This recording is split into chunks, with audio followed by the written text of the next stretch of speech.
बात करेंगे बिहार के नियोजित शिक्षकों पर।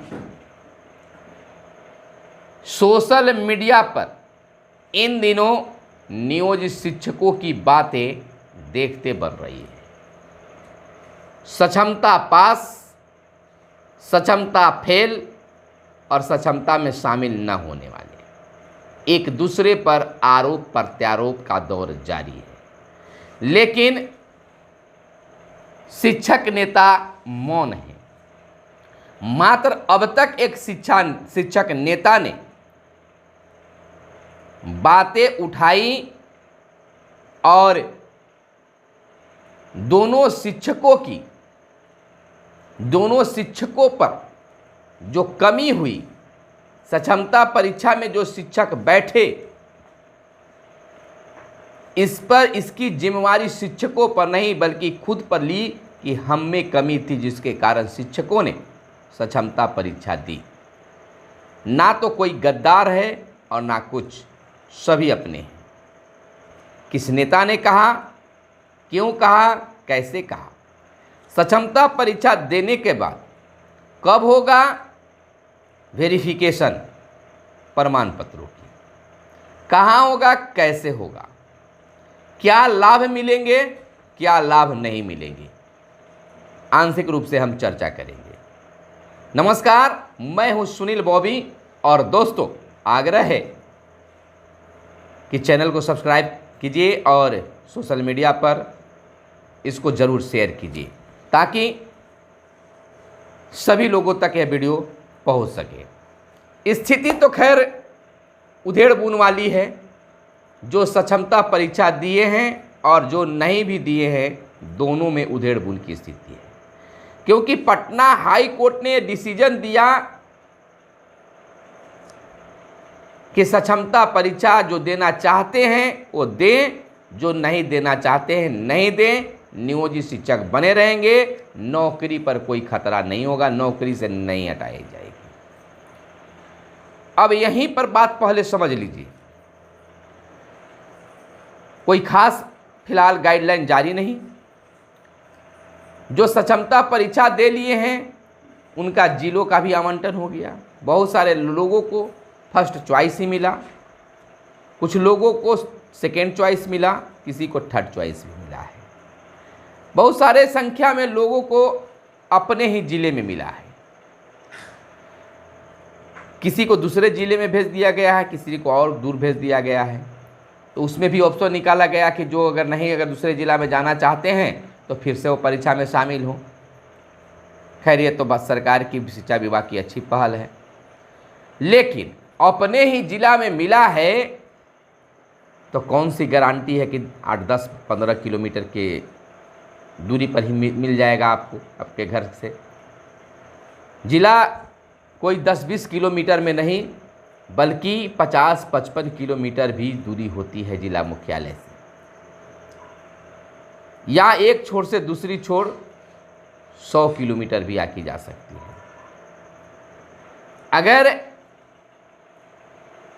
50-60 किलोमीटर की दूरी पर उन्हें दे दिया जाए तो भी वह घर से बेघर होंगे, उन्हें वहाँ डेरा जमाना होगा, बाल बच्चे घर पर और खुद वो ड्यूटी पर या फिर पूरे परिवार के साथ वहाँ पर जाएंगे। सरकार तो इसमें कहेगी कि हम तो हाउस रेंट यानी कि इजारे देते हैं, बात भी सही है, लेकिन फिर भी और जो नियोजित शिक्षक बने रहेंगे उनको प्रमोशन कब मिलेगा, वरीयता की लाभ क्या क्या मिलेगी, इस पर कोई खास डिसीजन सरकार की ओर से नहीं आ पाया है। तो दोनों तरफ उधेड़-बुन है। 15 अप्रैल के बाद कभी भी वेरिफिकेशन का कार्य शुरू हो सकता है, क्योंकि शिक्षा विभाग बिहार सरकार ने चुनाव आयोग से अनुमति मांगी है। अनुमति तो खैर मिल जाएगा। आपने कोर्ट में भी बहुत कुछ सुना कि ये गलती है, वो सही है। खैर, न्याय प्रक्रिया पर कोई सवाल नहीं खड़ा कर सकता है, आस्था भी लोगों की है, लेकिन डिसीजन वही हुआ जो विजय कुमार चौधरी पहले ही बोल चुके थे, वही डिसीजन भी आया। अब चुनाव आयोग से अनुमति मांगी गई है तो अनुमति भी मिलना तय ही माना जा सकता है। कहा जाएगा कि जहाँ पर चुनाव नहीं है, जो पदाधिकारी फ्री हैं, जो कर्मचारी फ्री हैं, उनको इसमें लगाया जाए, उनको किया जाए, कुछ इस तरह की बातें आएगी। यानी कि गर्मी छुट्टी भी आपकी नदारत हो जाएगी। गर्मी छुट्टी भी पूर्व में ही घोषित कर दिया गया है 15 अप्रैल से 15 मई तक। तो इस स्थिति में आपकी छुट्टी भी नदारत। और जैसे ही 4 जून को रिजल्ट घोषित होता है, 15 तारीख तक सरकार बन जाएगी जून में, तो 15 तारीख के बाद कभी भी आपको नए स्कूलों में भेजा जा सकता है। अब बात करते हैं कि अगर आप को क्या मिल रहा है, तो पहला मिलेगा कि आप राज्यकर्मी बन जाएंगे, और दूसरा मिलेगा कि आपको एनपीएस का लाभ मिलना शुरू हो जाएगा। तीसरा होगा कि आपको नियोजित शिक्षक नहीं बल्कि विशिष्ट शिक्षक लोग कहेंगे, बच्चे तो शिक्षक ही कहेंगे। खैर मिला क्या, ना तो वेतन बढ़ेगी ना कुछ होगा, एनपीएस आपको कटना शुरू हो जाएगा। एनपीएस नई पेंशन योजना स्कीम, नई पेंशन स्कीम का लाभ आपको मिलेगा, जो यहाँ नहीं मिल रहा है यह आपको मिलेगा। उसके बाद आपको कुछ नहीं मिल रहा है, केवल आपको नाम बदल दिए जाएंगे। अब कहिए कि राज्यकर्मी बन जाएंगे, तो राज्यकर्मी तो पहले से ही हैं, अगर नहीं रहते तो इस बार आपको शायद याद होगा या देखे होंगे कि चुनाव आयोग ने कह दिया है कि संविदा पर बहाल कर्मचारियों को पीठासीन पदाधिकारी या P1 या और कुछ नहीं बना सकते हैं। अगर ज़्यादा ज़रूरत है तो P1, P2, P3 बना सकते हैं, लेकिन बहुत सारे जो नियोजित शिक्षक हैं उनको प्रिजाइडिंग बनाया गया है। तो यहाँ पर तो निश्चित तौर पर यह साफ हो जा रहा है कि नियोजित शिक्षक जो हैं वो संविदा पर नहीं है, सरकारी कर्मचारी हैं। 60 साल तक उनको रहना है, या तो अब कोर्ट फिर कह दी है कि इनको कोई हटा नहीं सकता, चाहे जिस रूप में रहे, नियोजित शिक्षक बनकर रहें या विशिष्ट शिक्षक बनकर रहें। तो बस आपकी नाम की बदली कर दी जाएगी, नियोजित और विशिष्ट शिक्षक। विशिष्ट शिक्षक जब बनिएगा तो नए घर भी जाइएगा, यानी कि नए स्कूल आपको मिल जाएंगे, ये आपको फ़ायदा होगा। आपको हफ्ते में आपको घर आना पड़ेगा या महीने में आ सकते हैं, यह आपको यह लाभ मिलेगा। नियोजित शिक्षक, जैसा कि कोर्ट का आदेश आया है कि इनको जो बेहतर बनाने का आप प्रयास करते रहिए, तो प्रयास सरकार क्या करेगी यह आप खुद जानते हैं, क्योंकि 15 साल 18 साल के बीच में अब तक तबादला का भी नियम सरकार नहीं बना पाई। प्रमोशन के लिए कोर्ट भी पहले भी कह चुकी है कि स्नातक ग्रेड में प्रमोशन वो भी नहीं मिल पाया है। लेकिन यह है कि आपकी नौकरी अब नहीं जाएगी और आप अपने ही क्षेत्र में बने रहेंगे। एनपीएस आपका नहीं कटेगा, लेकिन भविष्य में हो सकता है। बात अब कर लेते हैं कि आखिर नियोजित शिक्षक दो फाड़ में कैसे हो गए, किनके कारण, किनकी कमी के कारण। एक शिक्षक दूसरे शिक्षक को आरोप लगा रहे हैं, गद्दार कर रहे हैं, सोशल मीडिया पर भी देखने के लिए मिल रहा है। लेकिन ना तो सक्षमता परीक्षा देने वाले दोषी हैं और ना ही जो नहीं दिए वो दोषी हैं। दोषी है शिक्षक संगठन, जो कि समय से फैसला कुछ नहीं ले पाए, और जब कुछ फैसला आया तो डायरेक्ट वह शिक्षक से जुड़ नहीं पाए, मोटिवेट शिक्षकों को नहीं कर पाए, उनको विश्वास नहीं दिला पाए। और अब जब परीक्षा हो गई है तो बहुत सारे संगठन तो अपने संगठन से शिक्षकों को हटाना शुरू कर दिए कि हम ऐसे गद्दारों को नहीं रखेंगे। खैर यह तो उनकी बात है, अच्छा है या बुरा है इस पर चर्चा करने की ज़रूरत नहीं है। लेकिन एक शिक्षक संगठन के जो नेताजी हैं वह खुद अपनी जिम्मेवारी लिए हैं कि जो परीक्षा दिए हैं वह उनकी जिम्मेवारी हम लेते हैं कि हम में कमी के कारण वो परीक्षा दे पाए हैं। वह है परिवर्तनकारी प्रारंभिक शिक्षक संघ के प्रदेश अध्यक्ष बंशीधर बरजवासी। उन्होंने खुद सामने आकर यह बात कही है कि जो परीक्षा दे चुके हैं वह गद्दार नहीं हैं।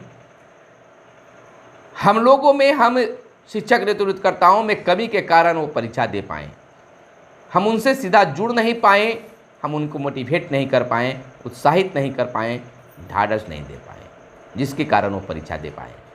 बहुत सारे शिक्षक, उन्होंने बताया कि बहुत सारे शिक्षक इस स्थिति में परीक्षा दिए हैं कि वर्षों से वो अपने घर से बहुत दूर थे और उनको आशा लगी कि सक्षमता परीक्षा अगर पास कर जाएंगे तो हम अपने गृह जिला में चले जाएंगे, तो उनको उन्होंने बधाई भी दी है। और बहुत सारे शिक्षक नौकरी जाने के डर से परीक्षा में बैठे, परीक्षा दिए और पास भी करे। एक चीज़ तो सामने निकल कर खुलकर आई है कि जितने भी शिक्षक परीक्षा दिए, अधिक शिक्षक 95% से भी ज़्यादा शिक्षक परीक्षा पास कर गए और अच्छे नंबरों से पास कर गए। तो अब तो उंगलियां नहीं उठेगी, क्योंकि 2 बार परीक्षा हो गई, दस्ता परीक्षा और अब सक्षमता परीक्षा। तो अब नियोजित शिक्षकों पर या विशिष्ट शिक्षक पर कोई पाबंदी, कोई उंगली नहीं उठा सकता है। यह एक और बात होती थी कि नियोजित शिक्षक फर्जी हैं, तो निगरानी ने जांच करके बहुत सारे शिक्षकों को हटा दिया, कोर्ट से भी फैसला आ गया। अब उस मामले को ही बंद कर दिया गया और कहा गया कि जांच चलती रहेगी, जिनका प्रमाण पत्र गलत होंगे उनको हटाया जाए। लेकिन जैसे ही सक्षमता परीक्षा आपने दिया, पास किया, तो अब वेरिफिकेशन होगा प्रमाण पत्रों की, तो वहाँ भी आपकी जांच हो जाएगी। जिनका प्रमाण पत्र फर्जी रहेगा उनकी नौकरी चली जाएगी, गिरफ्तारी भी हो सकती है, कार्रवाई भी होगी, तो वहाँ भी एक जांच हो जाएगी। तो एक चीज़ से आपको छुटकारा जरूर मिलेगा, जो फर्जी के नाम से आप शोषित होते रहते थे या आपके मन में भी शंका रहता था कि कब क्या होगा, तो वहाँ उससे मुक्ति मिल जाएगी। तो यह कुछ फ़ायदा और यह कुछ घाटा है। कुछ लोगों को हमारी बातें बुरी लगी होगी, तकलीफ़ लगा होगा, उसके लिए हम क्षमा चाहते हैं। लेकिन जो सच्चाई है, जितना हमें जानकारी है, जितना हमें जानकारी होता है, जितना मुझे ज्ञान है, उतना आपके बीच में हमने रख दिया है। चाहे आप जो समझिए, हम आपसे बने रहना चाहते हैं, आपके साथ जुड़े रहना चाहते हैं, आपसे बात करना चाहते हैं, आपकी बातों को प्लेटफॉर्म पर लाना चाहते हैं, सार्वजनिक करना चाहते हैं। यही मेरा मकसद है और कोई ख़ास मकसद नहीं है। आप और क्या कुछ कहना चाहते हैं, क्या चीज़ें चल रही है, ये आप कमेंट करके हमें बता सकते हैं या फ़ोन करके भी हमें जानकारी दे सकते हैं।